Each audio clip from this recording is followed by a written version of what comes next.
Hello student, তোমরা কেমন আছো? আশা করি তোমরা সকলেই ভালো আছো। প্রতাপ একাডেমি কোচিং পরিবারে তোমাদেরকে সকলকেই স্বাগত জানাই। তোমরা যারা ক্যালকাটা ইউনিভার্সিটির আন্ডারে অল অ্যাফিলিয়েটেড কলেজগুলির মধ্যে ফিফথ সেমিস্টারে পড়াশোনা করছো, তোমাদের জন্য আজকের আমি নিয়ে চলে এসেছি এডুকেশন জেনারেলে সেক A1 পেপারে গুরুত্বপূর্ণ 2 মার্কস, 5 মার্কস ও 10 মার্কসের কোশ্চেনগুলি।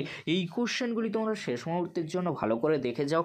অবশ্যই তোমরা এখান থেকে 100% কোশ্চেন কিন্তু এক্সামে কমন পেয়ে যাবে। চলো বেশি দেরি করবো না, আজকের আমরা দেখে নেবো এডুকেশন জেনারেল সেক A1 অর্থাৎ কমিউনিকেশান স্কিল। এখান থেকে গুরুত্বপূর্ণ 2 মার্কস, 5 মার্কস ও 10 মার্কসের কোশ্চেনগুলি আমরা দেখে নেব। প্রথমে তোমরা দেখে নাও 10 মার্কসের জন্য গুরুত্বপূর্ণ কয়েকটি কোশ্চেন। ফার্স্ট কোশ্চেন, যোগাযোগ প্রক্রিয়ার প্রকৃতি আলোচনা করো। শ্রবণ দক্ষতার সুবিধা ও অসুবিধাগুলি আলোচনা করো। পঠনের 4টি পর্যায় কি কি উদাহরণ দাও। কার্যকরী লিখন দক্ষতার উপাদানগুলি কি কি উদাহরণ দাও। পরবর্তী কোশ্চেন কি রয়েছে তোমরা দেখে নাও। শ্রেণীকক্ষের দলগত আলোচনা পদ্ধতির উপকারিতা সম্পর্কে লেখো। সমালোচনামূলক পড়া কি, এই পড়ার বৈশিষ্ট্যগুলি কি কি। ভাষা পাঠ কাকে বলে। কোনো বিষয়ের সাধারণ ধারণা নেওয়ার ক্ষেত্রে এই ধরনের পাঠকে কিভাবে কাজে লাগানো যায় তা লেখো।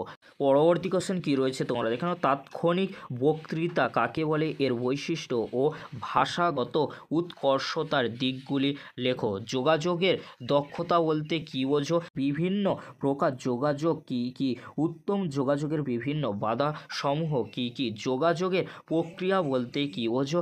যোগাযোগের বাধা সমূহ কি কি। শ্রবণ দক্ষতা ও লিখন দক্ষতা বৃদ্ধির উপায়গুলি উল্লেখ করো। এবারে তোমরা দেখে নাও 5 মার্কসের জন্য গুরুত্বপূর্ণ কয়েকটি কোশ্চেন, মাত্র কয়েকটি কোশ্চেন রয়েছে। এই কোশ্চেনগুলি দেখে গেলে অবশ্যই তোমরা এখান থেকে 100% এক্সামে কমন পেয়ে যাবে। ফার্স্ট কোশ্চেন, উপস্থিত বক্তৃতা পূর্বরূপ সম্পর্কে টিকা লেখো। শ্রেণীকক্ষে বিভিন্ন ধরনের যোগাযোগ ব্যবস্থা সম্পর্কে টিকা লেখো। বিতর্ক ও দলবদ্ধ আলোচনার পার্থক্য লেখো। কোশ্চেনগুলি 5 মার্কসের জন্য অত্যন্ত গুরুত্বপূর্ণ রয়েছে। জনসমক্ষে বক্তৃতা বা পাবলিক স্পিকিং বলতে কী বোঝো। বাচনিক যোগাযোগ সম্পর্কে উদাহরণ সহ লেখো। ভাষা পাঠ এর ওপরে একটি টিকা লেখো। এবারে তোমরা দেখে নাও 2 মার্কসের জন্য গুরুত্বপূর্ণ কয়েকটি কোশ্চেন। যোগাযোগের সংজ্ঞা দাও।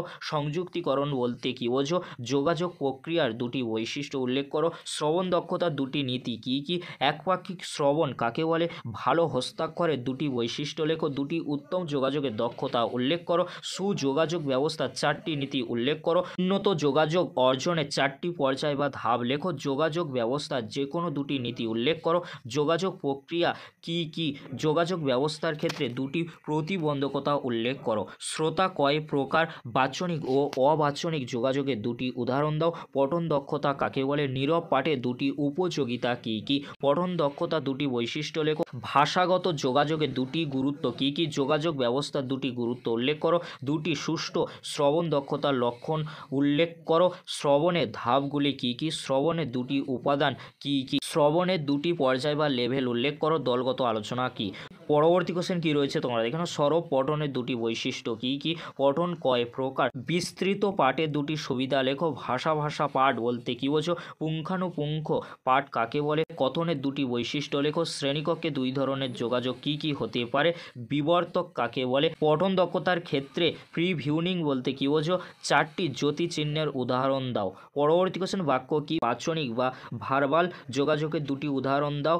অবাচনিক বা নন ভার্বাল যোগাযোগের দুটি উদাহরণ দাও। 4 ধরনের শ্রবণ কি কি। তাৎক্ষণিক বক্তৃতা বলতে কী বোঝো। লিখন দক্ষতা উন্নতিকরণে দুটি উপায় লেখো। লিখন দক্ষতার দুটি গুরুত্বপূর্ণ উপাদান উল্লেখ করো। এই ছিল আজকের আলোচনা। যদি ভিডিওটি হেল্পফুল হয়ে থাকে অবশ্যই ফ্রেন্ডদের কাছে বেশি বেশি করে শেয়ার করে দিও। আজকের এতটুকু, পরবর্তীতে দেখা হচ্ছে নেক্সট কোনো একটি ভিডিওতে। ভিডিওটি দেখার জন্য তোমাদেরকে অসংখ্য ধন্যবাদ।